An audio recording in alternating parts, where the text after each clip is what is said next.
So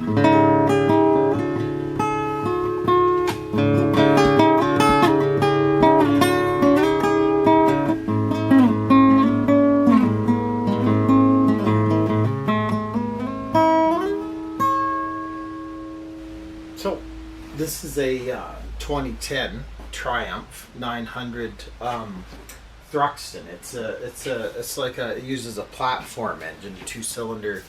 They used to be 800, now they're 900. And they've gotten bigger and bigger. But the platform engine, they stuff in a bunch of things like a Thruxton and the T100 and I don't know, Bodyville. There's a Scrambler. There's a bunch of variations on a theme. They're actually really good bikes. They've come a long way. They're not like the old stuff, the Triumphs in the 70s. Not the Hinckley factory, but there is one. I think of Meriden, I think, was the other factory where they made all the Triumphs, manufactured them back in the 70s. And before that, before the financial demise. And these things are nothing like that. The old ones, you couldn't make it to the coffee shop sometimes without stuff falling off. The machining was very poor throughout the engine. The mating surfaces didn't line up. They would just fall apart. They would wear out prematurely. If you got 10,000 K out of an old Brit bike, well, you were rocking, you know. And some diehard enthusiasts, flag waving patriots might disagree with me, but the truth is, I mean, they were hideously unreliable. The electrics sucked, and the performance wasn't there either. These are a whole different can of worms. See, CNC machining, robotics. They're made in Thailand, assembled in England. They're just a really good bike. They're a modern motorcycle. This one's fuel injected. A couple of kind of quirky things about this I'll show you. It's fuel injected, but they put like these mock carburetors on here. So if you look in behind, there's a wire here, and that's for the injectors. So it looks the part.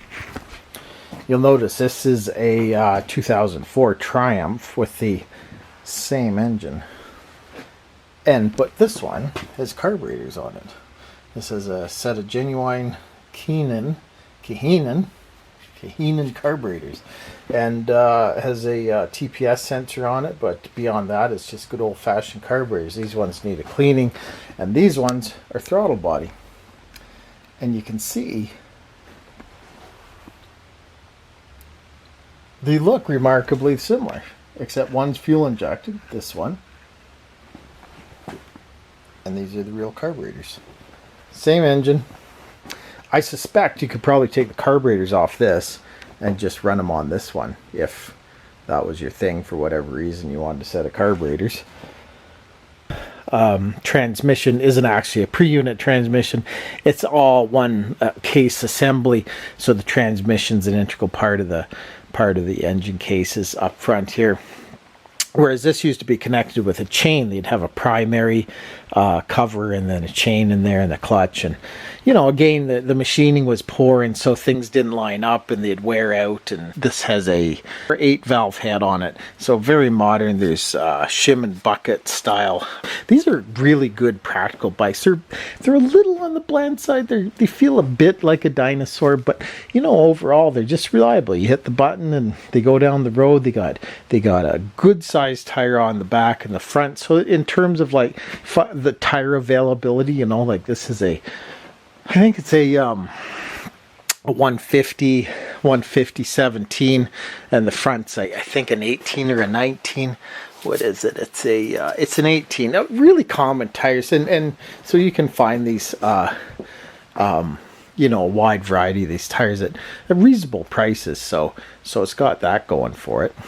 These things are pretty good, with the exception of this thing. It's kind of in terms of oil leakage, it came in the valve cover was leaking profusively. It needed brake pads, a few other things. So yeah, not too much wrong with them really. They're actually really good bikes now. The 800 Bodyvilles, the Thruxtons, you know, they're all made with good CNC machining, robotics, you know, the whole 9 yards, just like any other machine these days. But really easy to take the tank off these things. It's got a fuel line there. You pull down the orange clip, you pinch in the shoulders here, and the thing, and just pull back, and the thing pops up. There's a vent tube here, and then there's a plug for the fuel pump in the tank, and that just unclips, and 2 bolts on the back, and then it's off. It's really simple. There's a couple things you know, to get the valve cover off.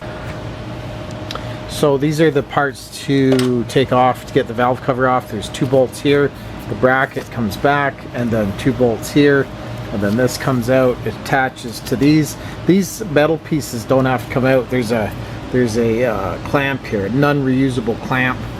You'd probably get away with a hose clamp if you do wreck it and did take it out, so hose clamp there if you want. And then, but these just slide on, and then this whole thing slides back. It's like a crankcase emissions breather sort of thing.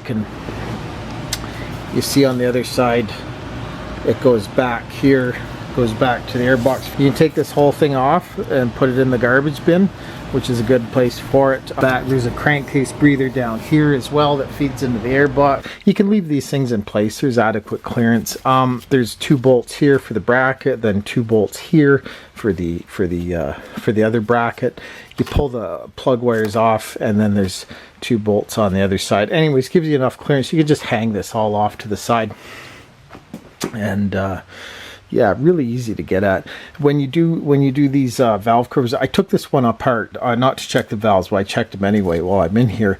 Make sure the valve surfaces is clean. And if you see gasket goop on the valve cover, that's probably why it's leaking, because it doesn't require any. Actually, it just wedges in there. Make sure you get it all clean and scrub it down with the fine steel wool, and then spray it off with a good brake clean and compressed air, of course, and use a blade scraper if there's any gas goo. You see the remnants. Somebody put copious quantities, and one of the dangers of that is, see how it's all globbed over. This actually goes inside the engine and falls in sometimes, and usually the strainer in the oil pan on the sump before the oil pump will pick it up before it goes through the engine and clogs an oil galley and destroys your motor.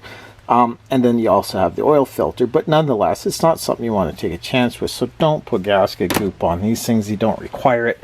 The reusable seals, you can take them out over and over again.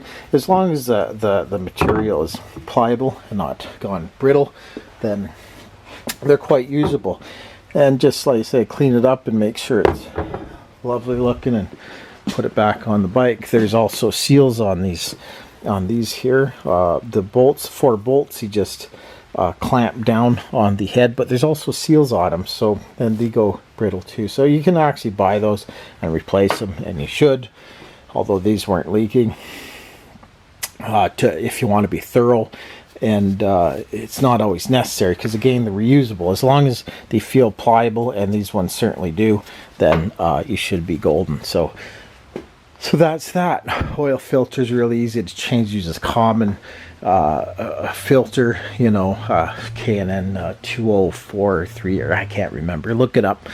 And it's really common. You find that filter in a lot of different applications, and then it uses 1040 oil. The other thing that makes these things leak, it's an air oil cooled affair, so the other thing that makes it leak is when people put in some synthetics will do that, and so I don't know. I've always used a mineral oil.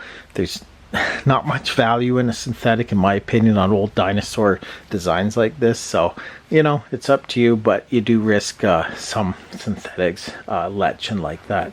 I've always ran Castrol GTX 10W40, and that works really good. Just mineral oil, you know, if you're in the hotter climes down near Arizona, Mexico, maybe you want to go 2050. And actually the service manual does state that.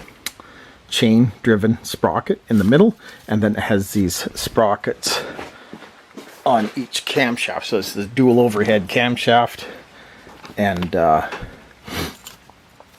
they're all marked. They're marked clearly, so when you set this thing back in after you do the valves, they're a real pleasure to work on compared to what they used to be.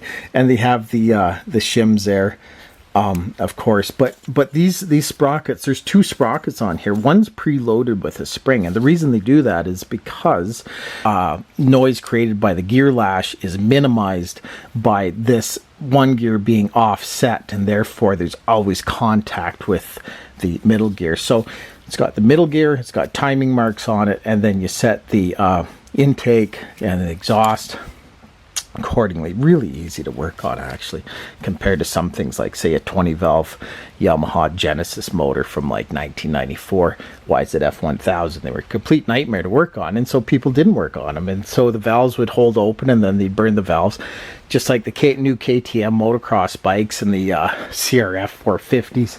You know, no, people just don't do the maintenance. They're just too difficult. They're beyond the scope of the average home mechanic now. So, you know, people just don't do the mains. They burn the valves, and that's the end of the engine. So, yeah, these are actually a pleasure to work on.